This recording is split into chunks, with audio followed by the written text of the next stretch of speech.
Hi, I'm Peter Samuelson, and here we are on leadership and loyalty. And today we're going to talk about the double bottom line, how to make the world a better place and make yourself happier as an entrepreneur, as a business person, while you do that. Welcome back to part 2 of our delicious conversation with pro-social entrepreneur, Mr. Peter Samuelson. He's the co-founder of Starlight Children's Foundation and a bunch of other amazing foundations, some of which he's done with people like Steven Spielberg. We were just finishing up in part 1 talking about EDAR, which was Everyone Deserves a Roof, to help people who are unhoused at this time. Peter lives in LA and realized that there was an old lady living under some road living in a box that was the same box that might have fitted the fridge that was living in his house. So I decided to make a difference, make a change, and he's done a lot to help children as well as the homeless. As an example, just wanted to tell you this, that recently, about, I guess, 3-4 months ago, I watched a movie called Foster Boy, which is, of course, one of Peter's movies. And it's about the foster care system. And I don't know if you recently saw a movie that was called, I think it was called I Really Care. It was about the care system for the elderly. And it was showing how it's a for-profit system and how it's corrupt. And it was done as sort of a dark comedy, and it was very well done. And this really, Foster Boy, Peter's movie, shows the same thing. It shows how these systems are set up in ways that are not beneficial for the children, are for profit and extremely damaging. It was a powerful, powerful movie that gave us a look inside of a system. And you know, it was a moving show. It was very well done, and I encourage you to go watch it. You can download it through like Apple TV or whatever it might be, or one of the streaming services. But again, Foster Boy, great movie. We finished up, as I said, talking about EDAR. We also talked about that Peter came to this realization that in order to make the changes that were needed in the world, that people seem to do better, function better, whether they are foster kids or anybody else for that matter, if there's a level of happiness, which can be difficult to find in certain these situations. So I want to start this part of the conversation by asking Peter,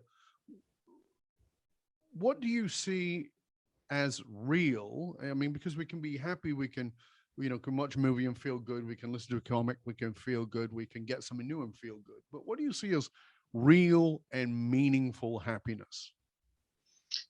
I think that one of the functions of parenting, I've raised either because of parenting skills or possibly despite getting it wrong so many times. Somehow my 4 young adult children have survived and thrived. I think one of the things that we should be doing as parents is causing our children, and frankly anyone else that we're mentoring, to think about the really big questions in life. Mm-hmm. None bigger than what is the meaning of life? And I mean beyond Monty Python's version, although actually I tip my hat to the geniuses that wrote what is high comedy but also has some very meaningful clues to the true meaning of life. Absolutely. But beyond Monty Python, what is the meaning of life? And I think that it's not a pretentious thing to think about. And I think sometimes we should dream big, aim high, question widely, poke with our pencil at the edges of the envelope we inhabit and see how much bigger we can make the envelope. And I think it's really important. I can tell you it's really simple. I've made tons of money as a film producer, and I did have some joy, mostly standing at the back of auditoriums and listening to people laugh at I don't know, Revenge of the Nerds or something like that, or having them gasp with horror in a scary film if I've produced it. So there are some joys professionally, for sure. You know, hey, we brought it in on time, on budget, and it's kind of good. Look at all these audience rating cards that they've handed in. Wow, we got this one right. Not always the case, but you know, every so often you do get it right, and you hit it out of the ballpark, and then you feel really good professionally. However, I have to tell you, most of the joy in my life comes from two places. One is from my children, but the other one is in strenuously working repetitively, widely, deeply, broadly, longitudinally, in pilots, in replication, to try to make the world a better place. I think that where most of my joy comes from is in my work in the nonprofit area. It's the high quality of people that it allows me to partner with and volunteer alongside of, the high caliber of employees who are all, in my book, volunteers as well as employees, because why would they be there working so hard and such long hours? So I think if you want to be happy, paradoxically, get outside yourself and find a way to volunteer to help other people. Get someone else's less fortunate than you, get their priorities in front of your brain, and watch how your own sense of purpose and resilience and your rewarding sense of having made a contribution, see how much joy you get out of helping other people. I can give you an example. In First Star, which, as you know, we take high school age foster kids, Crown wards, you call them in Canada, looked after youth and children, we call them in the United Kingdom.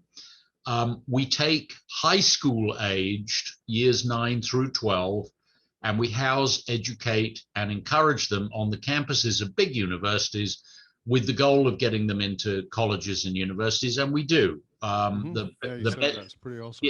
Yeah, the benchmark's 9% of looked after children who go to university, and we, most recent 3 years, 18 academies, we got 87% of them into colleges and universities. So what would we teach them? Well, you know, it's excellent academics. Universities know a few things about that. And then there's life skills. You know, what is the difference between a credit card and a debit card and all that kind of thing? And what's the best way to brush your teeth for the younger ones and so forth?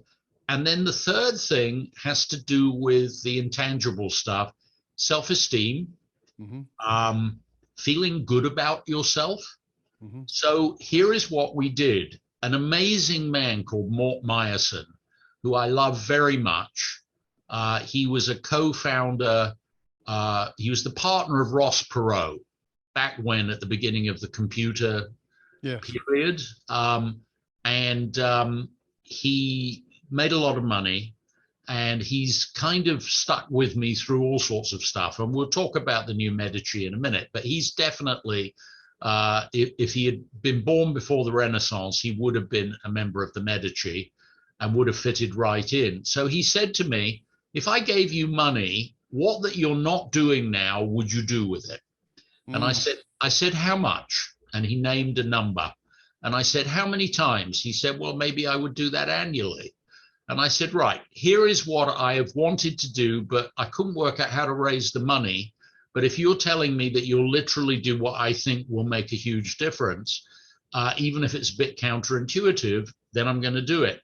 It's called Random Acts of Kindness and Pay It Forward. It's a 2 times 2 hour class. So 2 days, 2 hours in each class. We usually do it with year 10s, 10th graders. And it is this. I, or whoever's teaching the class, I stand up at the front of the lecture theater or the classroom, and I say, today is a really lucky day for you. we are going to give each of you $200. And there's always a great murmur that goes around the class. Yeah. You're going to give us 200? No, we're not going to give you $200. We are going to give $200 to whoever you want who isn't you. You can give it to a charity. You can give it to an individual.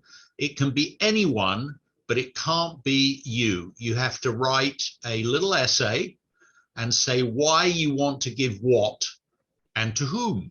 And then we're actually going to do it. And then you're going to go out and see, did the unhoused chap, did he buy the shoes that he needed, or did he buy drugs, or what, was it any good? Mm-hmm. And there's always usually one of our young men at the back who puts his hand up and says, so my mate here, John, can I give him my $200 and he'll give me his $200? No, because that wouldn't be fair. That would be evading the rules. You cannot have any personal benefit directly or indirectly. Anyway, so they write these essays. I'll give you two sample précis. Hello, my name is Jose. I'm adding $10 of my own because that makes 210. And the reason I need 210 is down at the Humane Society Animal Shelter, it takes $70 to save them from euthanizing a dog. And so I'm going to save 3 puppies. And the reason I'm going to save 3 puppies is that when I was last down there, I looked into the eyes of a puppy that had been very badly beaten. And I saw my own eyes because I was very badly beaten too. So I'm saving 3 puppies. Love, Jose. Is that brilliant? Fantastic. So, and we actually do it. It's the most extraordinarily rewarding thing. And the amazing thing is what it does to our scholars, we call them, our students. There they are. They're like 14, 15 years old when they take this class. They are taller as a result. They've been raised in abuse and neglect and have ended up living with strangers and being moved around like cardboard boxes with their worldly belongings. Yeah, we're moving you tomorrow morning. Put all your stuff in this black trash bag, and I'll pick you up at 9 o'clock in the morning for your new placement. Well, where am I going? Oh, you'll see. It'll be great. Don't worry about it. Another lot of strangers. We have kids who have been in 20 different placements, 20 beds, 20 different kitchen tables, group homes and all sorts of not very good stuff. They have negative self-esteem. Of course. So suddenly you say to them, hey, guess what, Jose? You're a little mini philanthropist. Who do you want to give money to? Or to what? For what purpose? Why will it be good, do you think? So the result of this is staggering, actually. We've started talking in First Star about the secret sauce, which is what do we do with our students beyond the academics? You have to do the academics because otherwise they can't pass the exams and they won't go to college. But beyond the academics, what we're doing is this sort of X thing, which is raising them up as individual young human beings. So there we were. We had a Christmas party. This is just before the COVID. So one of the people who support us donated this amazing Italian restaurant, very upmarket. And we took about 60 of our students and all the caregivers and teachers and youth coaches. And there we were, and we stuffed our faces with pasta. And then we come out and we're on the sidewalk, on the pavement, waiting for the vans to take the kids back up the road to the university. And the head waiter or the MD, the guy comes out from the restaurant in his little uniform and he says to me, we had cake for everybody and I don't know what to do with it because everybody was too full. Nobody ate the cake. What should I do with it? And I said, well, don't throw it away. Have you got 60 little boxes? Put a piece of cake in each box, bring it out, give it to the kids. They'll take it back up to the dorm, let them eat their cake later. So we're standing there, and all the kids were still, the vans are always late. It's like the running thread of first start. The vans will always be late. So, but the kids are enjoying each other's company, and there we are. And I watched this, one of our students, a troubled young man, making progress, but still troubled. Sure. And I watch him shiftily move away from the group and sort of move off furtively up the sidewalk. And I'm getting ready to do something about it because apparently no one else has noticed. And he's now, you know, better part of 100 yards away from us. And I'm about to say, you know, I think somebody needs to go after him. What is he doing? A runner? What's going on here? And then he stops, and there is an old lady lying fast asleep, face down, clearly unhoused, with her sort of arm, her forehead on her arm. And there's a homeless lady lying on the pavement, on the sidewalk, and he shuffles up to her, and without waking her up, he puts the cake in the little box in the crook of her arm. And then he shuffles back down to us and is relieved, apparently, from the look on his face, that he got away with absenting himself and no one noticed that he was gone. And I thought, those classes, that uplift, that random acts of kindness and pay it forward, that is the effect that has had. So in bringing it back to, you know, I don't anticipate that there's an awful lot of Crown wards and foster kids listening to your broadcast, but I think there are probably quite a lot of entrepreneurs and sort of MBA types and business people. If you want to find happiness, I think this is how you do it. Get yourself into a place where you can revel in your effect in lifting up someone's life. There is a pyramid of giving, and at the top of the pyramid is the most valuable giving, which is to give anonymously without attribution. And it's sort of teach a man to fish rather than give him fish. And down at the bottom, the worst, the least valuable to you or to the recipients, is to sort of give begrudgingly without a longitudinal attention to lifting up someone's life, and put up a big sign on the wall that you did it so that you take credit.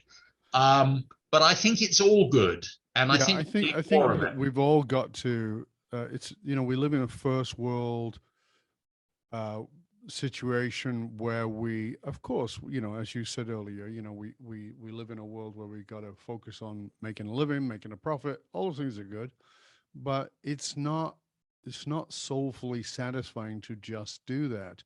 The work that I do privately and with companies are often from people who are saying, you know, Dov, I've got all this and something's missing and I want to make a difference, but I don't know what it is, or I want to find more meaning. And the truth of the matter is that real meaning, from my point of view, real meaning only comes in service. It only comes when you are serving something beyond yourself or someone beyond yourself. And some people that, you know, they take that on quite literally as saying, well, it's the legacy of my family, it's multi-generational. Okay, but there's something bigger than that too. And that is, as you said, could be a local community, it could be your country, it could be a global situation, but there is so much more we can do. But to do that, you know, it's not about it being a massive, massive thing, which often puts people off. And it's also not about it being a one-time thing.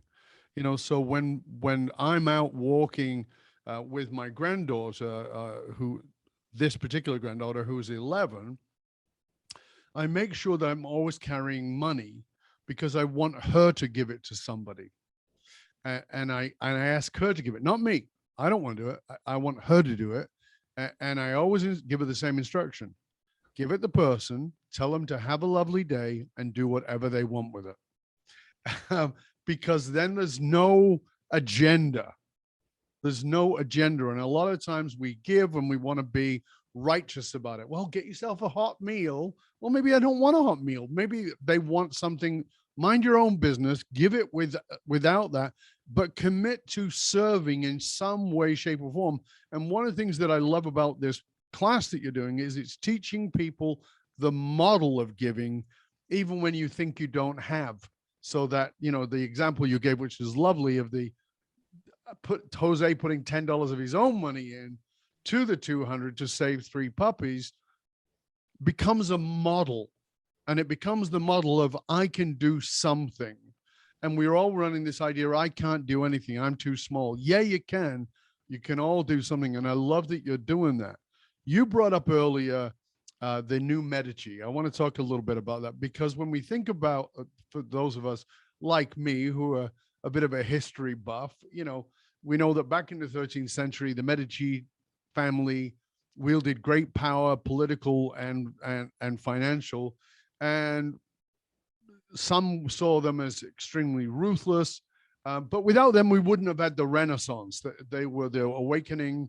They gave great support to arts and humanities, and they made Florence the cradle of the Renaissance. So what is this, the new Medici? What does that mean? Well,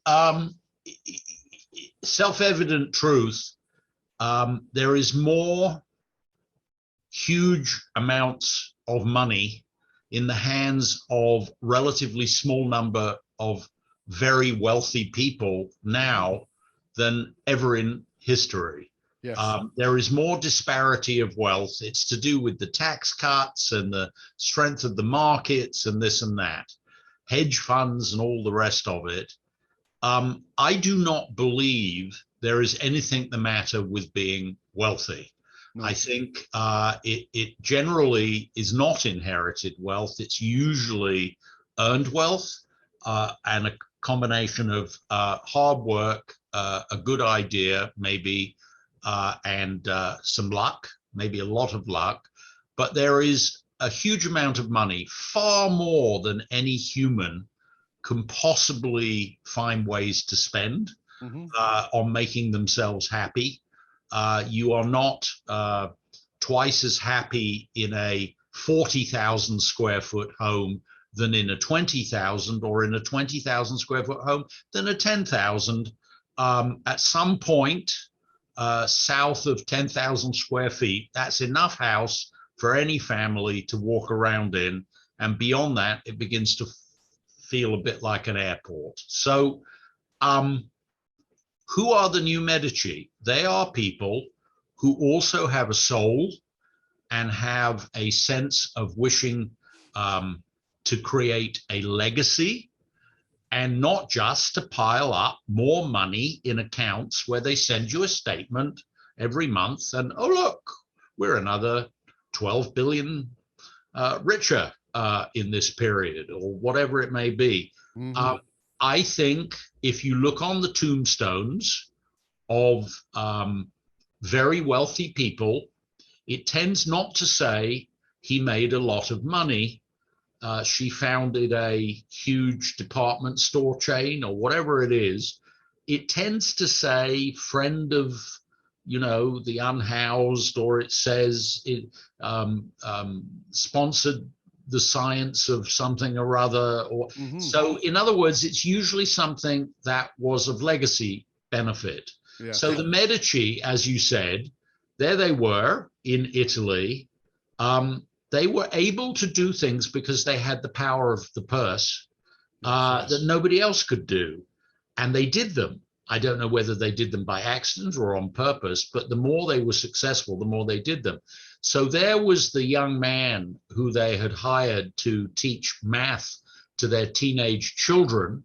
And he sat in the sort of waiting area of the great hall of one of their castles, waiting to go in and teach algebra.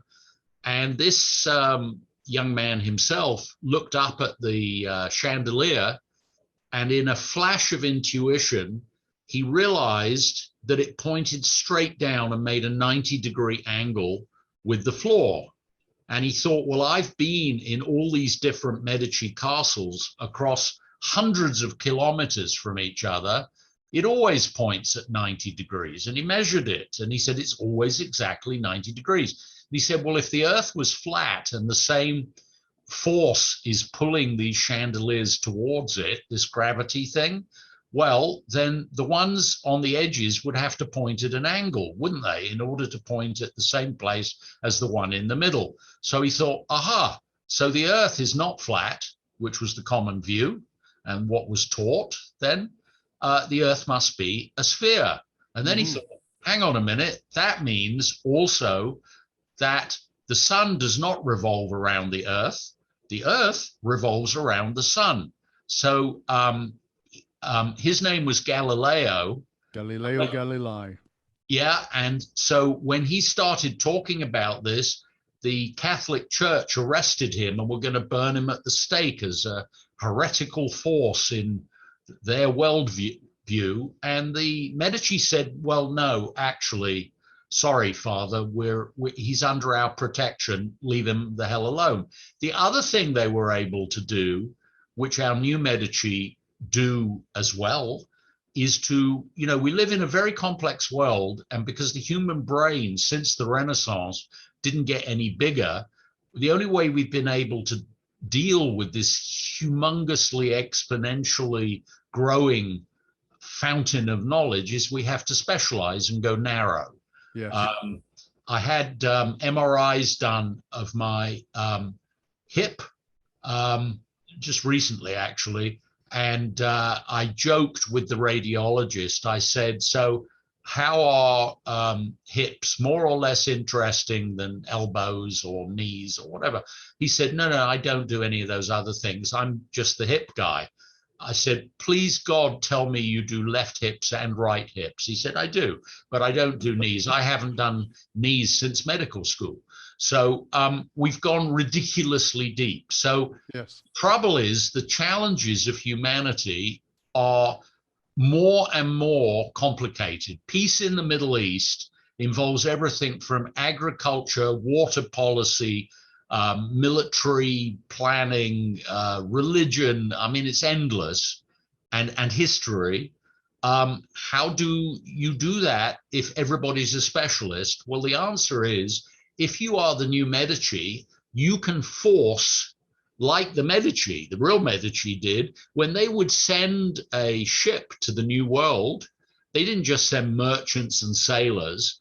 They sent sculptors, and they sent architects, and they sent musicians, and they sent painters. And these people would sit next to each other all the way over, and all the scientists and botanists and the rest of it, they would sit next to each other 3 meals a day on the voyage over, and then on the voyage home, a few months later. And they collaborated in what they were trying to do, which of course, unfortunately, was to exploit the new territories and kill off the indigenous people. But leave that aside, their knowledge had many trappings of multidisciplinary thought because their sponsor, the Medici. So bring it up to the present day, we have a number of billionaires. I was with one last night. He can do whatever he wants. His name's Nicholas Bergruen. He inherited some money, but he made it much bigger. He's a Swiss, French, American investor, art collector, and so forth. But what is he actually doing with his money? He gives away $1 million prize a year to someone who has helped to shape thought towards solutions for huge challenges like, how do we make democracy work? What is the future of medical research? So he does that, and then he's got this institute thing where he brings people who hate each other's guts to sit in a tranquil place and to try to find the middle. So he might bring President Xi and the President of the United States to sit in tranquility to try to do non-belligerent things, or I don't know, an Iranian leader and someone from NATO or from the European community. That's what he's going to do. He has so much money, he may well put a dent in some of these intractable, multidisciplinary, everybody beating their chest. I'm very interested that he seems to have a lot of women working on it with him. I've thought for a long time, women tend to not punch each other in the nose. I think we are, just in the area of democracy, I think we're in a time of grave danger. I don't remember a time where democracy in the West was so challenged and where people were so polarized. Well, what do you do about that? No point in, cursing the gathering darkness. You, I think, have to try and find the middle with people of disparate viewpoint and disparate opposite facing, equal and opposite power. And that's what he's going to do. But he's only one. There are, thousands of billionaires, God help us, around the world. And I think what will lift them up and also make them hugely admirable in the eyes of their children, grandchildren, and great-grandchildren is if they do something alongside making more money. Nothing the matter with making more money, no. But doing well while doing good is a very big deal, and it works for foster kids, crown wards, looked after kids. It also works for billionaires, and long may they thrive.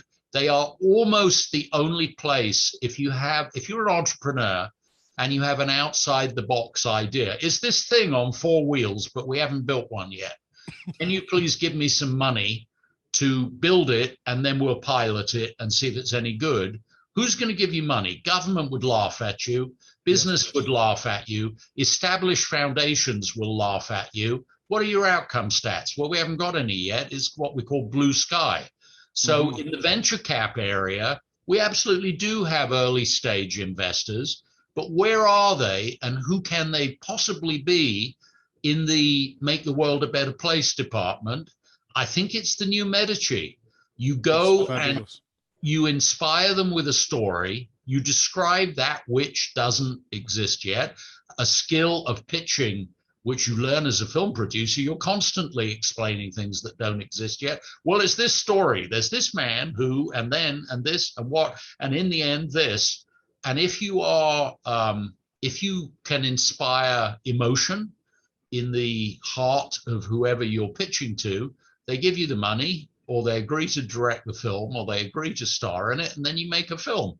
And then you stand there and say, oh my God, what did we tell these people we were going to be able to do? Now we have to actually do it. Same thing over in the Let's Save the Planet department. So that's the new Medici. I love them very much. So is the new Medici, we have to finish, we're already at the end of the show, but is it an organization, or is it sort of loose right now and it's just asking people to step into that as a ownership, self-ownership? I tell you what I would love a member of the new Medici to do. I'd love them to email me and say, okay, I'm a new Medici person. What shall we do? Because I would do the new Medici version of what I did when Mort Meyerson said, what would you do with X dollars for the foster kids? But I would do it with the new Medici. I would build a breeder reactor to propel the new Medici and their grandchildren as their spotters into finding new solutions for old problems, of which we need a lot, because the old solutions, Dov, are not working. No, I agree. And that's a great place for us to finish. I want to make sure that people know how to reach you, Peter, and find out more about how all the resources, EDAR, et cetera, and how they can connect to those resources. So if you could just tell people how they can find out more about you and the resources, that would be wonderful. Yeah, so the core website is Peter at Samuelson.la. So Peter at SAMUELSON.LA. No .com, it's a .LA. And then, starlight.org, firststar.org, EDAR.org, my new film company where we make double bottom line films is PhilmComedia.com, PhilmComedia, with the deliberate PH for PhilmComedia.com. And here I am. Life is overcrowded with stuff, but my main focus this week is that my son is getting married on Saturday. So off I go to worry about that. All right, Peter. Well, listen, we are very grateful that you've spent the time with us. We will, of course, post all of those URLs in the show notes so people can find you. I hope you'll stay with us to the end. And as we say goodbye to everybody else, we want to thank you for spending your time with us. And remember that you can hang out with other conscious leaders. You can chat about this episode that you've been listening to or any past episodes inside of our Facebook and LinkedIn groups. Just look for the Leadership and Loyalty podcast. The truth of the matter is it doesn't matter how successful you are. If your employees, your customers, and those you work with and deal with don't understand what gives your company meaning, you're only working at a fraction of your capability. To find out how you can hire me, Dov Baron, as a speaker or leadership strategist for yourself or your organization, simply go to dovbaron.com. That's DOVBARON.com, because unified actualized meaning is the one single monolithic difference between mediocrity and greatness for all individuals and companies. I want to thank you for sharing this show with everybody you know. Till next time, stay curious, my friends. Stay curious about how you can contribute to being a pro-social entrepreneur at any level, whether you are a 14-year-old school kid or whether you are one of the new Medici, a billionaire who is serving the world. I'm Dov Baron. I'm here to assist you tapping into your deepest meaning to reach that next level of clarity, focus, purpose, and profit in your business, your life, and your leadership impact. And I am out.